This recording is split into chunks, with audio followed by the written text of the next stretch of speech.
नमस्कार। जिनका BP high रहता है उनके लिए आज मैं आपको घरेलू उपाय और दो प्राणायाम बताऊंगी। अगर आप दवाइयाँ भी खाते हो, क्योंकि बीपी की दवाइयाँ ज़रूर खानी पड़ती हैं, तो आपका देखना बीपी नॉर्मल रहने लग जाएगा। ऐसा घरेलू उपाय बताऊंगी और डॉक्टर की सलाह से आपकी दवाइयाँ भी छूट जाएंगी। तो चलो अब वीडियो शुरू करते हैं। दादी माँ का वीडियो पसंद आई तो लाइक और सब्सक्राइब ज़रूर करना। और ऐसे घरेलू इलाज बताऊंगी जिससे आपका बीपी नॉर्मल रहेगा। वैसे तो बीपी क्यों बढ़ता है? जो ज़्यादा तनाव लेते हैं, टेंशन लेते हैं या फिजूल की जो ज़्यादा सोचते रहते हैं, उनका ही ज़्यादा बीपी हाई होता है। कई बार किसी चीज़ को लेकर हम ज़्यादा टेंशन ले लेते हैं, तो उसी समय जब ज़्यादा बढ़ जाए बीपी, तो उस समय हम क्या करें? तो एक तो जो अगर कॉफ़ी पड़ी हो घर में, तो आप उसी समय जो है कॉफ़ी बना कर आप इसका सेवन करें। तो कॉफ़ी जो है बीपी को नॉर्मल कर देती है। आप कॉफ़ी का सेवन करें तो ये कॉफ़ी भी आपके लिए लाभकारी है। अगर कॉफ़ी भी घर में नहीं पड़ी हो तो आपको क्या करना है, गर्म पानी बाल्टी के अंदर या टब के अंदर डाल लें और उसमें अपने पैर डालकर बैठ जाएं। उससे जो है हमारा बीपी नॉर्मल हो जाता है उसी समय। और तीसरा घरेलू उपाय है, बैठे बैठे आंखें बंद करिए, लंबी और गहरी सांस लें। डीप ब्रीदिंग बोलते हैं जिसको, डीप ब्रीदिंग करें। लंबी और गहरी सांस लें आंखें बंद करके और अपनी वायु मुद्रा लगा लें। इस तरीके से वायु मुद्रा होती है ये, और बैठ जाएं आराम से और पूरी लंबी और गहरी सांस लें। तो ये था। अचानक से जब बीपी बढ़ जाए किसी समय रात को या दिन में, तो एकदम से फिर क्या करें? तो उसके लिए उसी समय कॉफ़ी पी लें, गर्म पानी में पैर डबो कर बैठ जाए, डीप ब्रीदिंग करें, लंबी और गहरी सांस लें, दिमाग शांत हो जाता है। अगर नींबू पीते हो तो उसके अंदर नमक नहीं डालना। नमक का प्रयोग कम से कम करना है बीपी वालों को। नींबू भी अच्छा होता है, लेकिन नींबू जो है खाली नॉर्मल पानी के अंदर नींबू निचोड़ कर पीना है, नमक भूल कर भी नहीं डालना। सिंपल जो है नींबू पीना है आपको। उसके बाद हरी सब्जियों का और फ्रूट ज़्यादा से ज़्यादा आप खाएं। दिन में जिस तरह 2-3 बार फ्रूट ज़रूर खाएं, उनका इससे भी जो है बीपी नॉर्मल रहता है। अब घरेलू उपाय आपको क्या करना है, जैसे जीरा होता है, जीरा और सौंफ का एक पाउडर, जो 1 चम्मच पाउडर आपको सुबह शाम में दोनों समय लेना है। खाली पेट ही इसका सेवन करना है। तो आपको क्या करना है, जैसे जीरा है और उसके बाद जैसे मोटी सौंफ होती है, ये जो मोटी सौंफ होती है, इस तरह की बिना पालिश वाली आपको मोटी सौंफ लेनी है। इन दोनों को बारीक पीस लें। अगर वैसे ही नहीं पीसी जाती तो मामूली सी जो है कढ़ाई के अंदर वैसे ही सूखी भून ले, जो सिल्लापन है वो निकल जाएगा। और उससे जो है मिक्सी में आराम से इसका पाउडर बना कर रख लें। और ये 1 छोटी चम्मच सुबह खाली पेट और शाम को जब खाली पेट होता है खाना खाने से पहले, उस समय 2 समय आप जो है ये 1 चम्मच आपको, ये सिर्फ 1 चम्मच जो है इसका आपको पाउडर लेना है। और आप देखोगे आपका बीपी बहुत जल्दी नॉर्मल रहने लग जाएगा। तो ये था आपको जीरा और सौंफ, समझ में आ गई होगी। जीरा और सौंफ दोनों को मिक्सी में पीसकर पाउडर बना ले और कुछ नहीं भी मिलाना इसके अंदर। सिंपल जो है दोनों को पीसकर सुबह से आप 1-1 चम्मच ले ले, तो इससे आपकी दवाइयाँ छूट जाएंगी, बीपी नॉर्मल रहने लग जाएगा। और जितना हो उसके हमेशा कहती हूँ खुश रहो, मस्त रहो।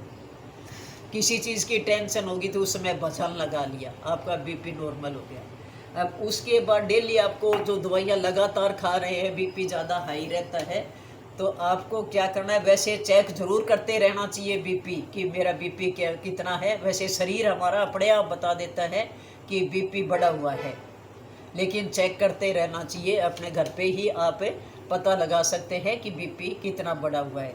तो अब उसके बाद में प्राणायाम कौन सा है, डीप ब्रीदिंग तो आप ज़रूर करें। उसके बाद में जैसे भ्रामरी प्राणायाम है, सबसे अच्छा होता है।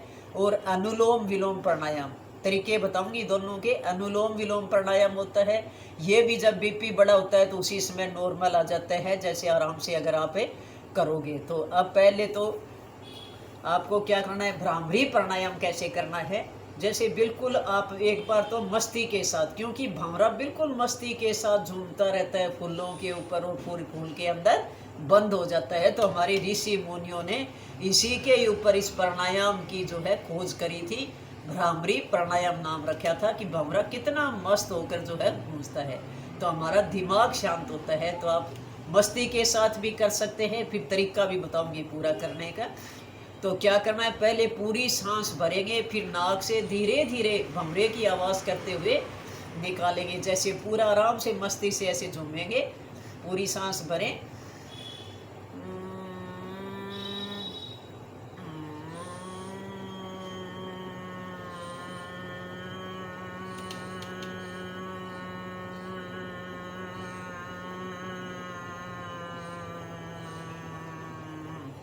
इस तरीके से आंखें बंद होंगी और बिल्कुल मस्ती के साथ जो है ये भंवरे की आवाज़ निकालते हुए आप भ्रामरी प्राणायाम करेंगे। और उसके बाद वैसे सही तरीका क्या, आप अगर डेली करते हो तो इसका तरीका है, अपने कानों के अंदर अंगूठे डालें, 2 अंगुलियां यहाँ आँखों के ऊपर, 1 अंगुली यहाँ हमारी जो आईब्रो है इसके ऊपर। पहले पूरी सांस भरेंगे और फिर नाक से धीरे धीरे निकालेंगे बाहर।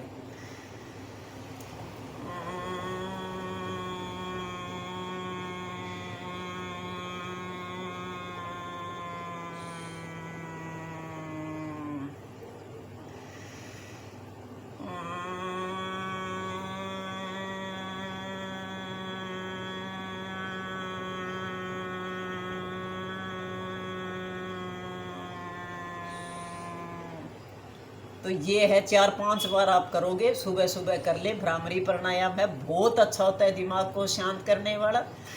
और आपने देखा होगा जैसे मुँह हिलाओगे थोड़ा थोड़ा तो और भी ज़्यादा आपका आनंद आएगा करने में भ्रामरी प्राणायाम। इतना अच्छा भ्रामरी प्राणायाम है। अब अनुलोम विलोम प्राणायाम का क्या तरीका है, दाईं तरफ से सीधी तरफ जो हमारी नाक है इसको बंद करेंगे। मुद्रा हमेशा वायु मुद्रा ही लगाए। आजकल गैस की समस्या ज़्यादा होती है, तो ये जो है जिनके गैस ज़्यादा बनती है ये वायु मुद्रा होती है।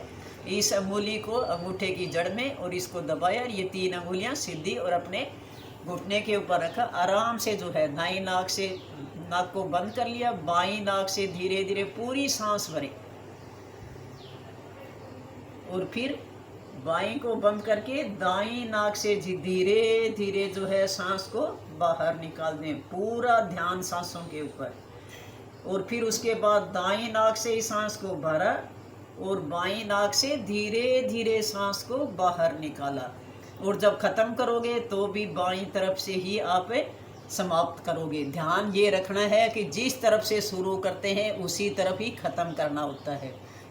इससे जो ये अनुलोम विलोम प्राणायाम है बहुत लाभदायक प्राणायाम है। इसी प्राणायाम से ही और दूसरे प्राणायाम जो है बनाए गए थे। सबसे पहले प्राणायाम की खोज हुई थी जो ये अनुलोम विलोम प्राणायाम और भ्रामरी प्राणायाम। तो अनुलोम विलोम प्राणायाम करने से हमारे शरीर के अंदर जो 72,000 नाड़ियाँ हैं उनका शुद्धिकरण होता है, सारी नसें खुलती हैं। आजकल नसों की समस्या सबसे ज़्यादा होती है, तो सारी नसें खुलनी शुरू हो जाती हैं।